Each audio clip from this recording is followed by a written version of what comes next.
جاي عندك النهارده عايزاك تديني يعني زي ما بيقولوا كده الف ب معلومات عن السيراميك، لو انا حابه اجدد او عريس او عروسه لسه هيعملوا بيتهم من جديد.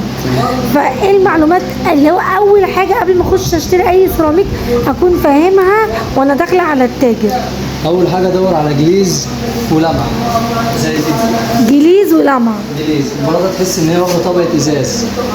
تمام، حلو جدا. غير الشغل اللي هو الطفله بتاعته عاديه. اشمعنى؟ هو الطفله العاديه ما بيبقاش فيها اللمعه دي. ما تحسيش ان انت واقفه قدام مرايه. تمام. لكن الشغل اللي واخد طبقه ازاز لمعته بتبقى عاليه. تمام، وكمان ما بيقرفش في التنظيف. لا لا لا خالص. عشان انا واحده من الناس كنت عامله السيراميك عندي بتاع البيت عندي بتاع التويليت، كنت عاملاه اسود، مهما صب فيه مجير. مجير ليه؟ درجات الاسود اصلا ما بتستحملش ميه، بتجير من اي حاجه، بس طالما عليها طبقه ازاز استحاله تجير. يعني ما فيش حل في اللي عندي، اصل انا جايباه مط. لا مط لازم يغير، الشغل اللميع في الاسود عمره ما يغير، بالذات لو واخد طبقه ازاز. تمام، دي معلومه حلوه جدا. واهم حاجه تخانه البلاطه. اهم حاجه التخانه بتاعه البلاطه.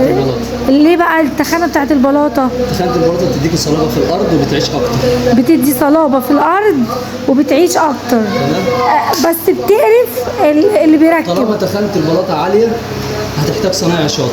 اللي هي التخانه دي بالظبط. تخانه البلاطه بتبقى سنتي. تمام. والمستحب في الارضيات في ايد الصنايعيه من 7 ل 8 مللي. الافضل في ايد الصنايعيه من 7 ل 8 مللي. اشمعنى؟ بتريحوا في التركيب، بتبقى مرنه غير البلاطه اللي بتبقى سنتي. فهمتك كده. تمام. البلاطه اللي اقل من سنتي بتبقى مرنه معاك. تمام. تتحكم فيها براحتك. تمام. طالما البلاطه سنتي شكرا كده، لازم تيجي ستريت ولا يعرف يجيبها يمين ولا شمال. حلو جدا، معلومه حلوه.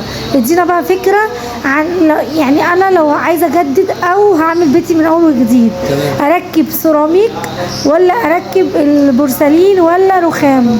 دلوقتي في حاجتين، في سيراميك قطع ليزر بجليز بورسلين، وفي سيراميك 60% و20 عادي. لا نرجع بقى للي انت قلته من الاول، قطع ليزر بجليز بورسلين اللي هو يعني سيراميك عادي بس واخد طبقه بورسلين. البورسلين اللي على الوش. تمام. في منه 60 في 60 وفي منه 60 في 60. ايه هي بقى طبقه البورسلين اللي على الوش؟ طبقه البورسلين اللي هو الجليز، اللمعه اللي من فوق. اللمعه اللي من فوق. وظهر البلاطه بدل ما الطفله بتبقى حمراء لازم تبقى بيضه عشان تتاكدي ان هو واخد طبقه بورسلين. لازم الطبقه تبقى بيضه. بالظبط. لو ظهريه البلاطه احمر اعرف ان ده فخار، ده شغل سيراميك عادي. طالما الظهريه ابيض ده شغل برده حديد. حلو جدا، معلومات من دهب يا بنات، وكل الناس اللي عايزه بقى تشتري سيراميك خدتوا معلومات زي الفل من دهب. ايه كمان هتقدر تقوله لنا قبل ما نعرف اسعار بقى؟ طيب قبل ما تعرف الاسعار، المستحب الغرف تتاخد 60 في 60 والريسبشن تتاخد 60 في 120. الغرف النوم او الاطفال ايا كانت 60 في 60، لكن الريسبشن 60 في 120. اشمعنى؟ كلف في بند ووفر في بند عشان التكلفه ما تبقاش معاها عاليه. تمام، حلو جدا. وكمان الريسبشن الجوب بتيجي الريسبشن تخش اوض. مفيش ضيف بيخش اوض. والله انت راجل ابن حلال. طيب ادينا بقى اسعار النهارده البورسلين والسيراميك. 60 في 120. دي 60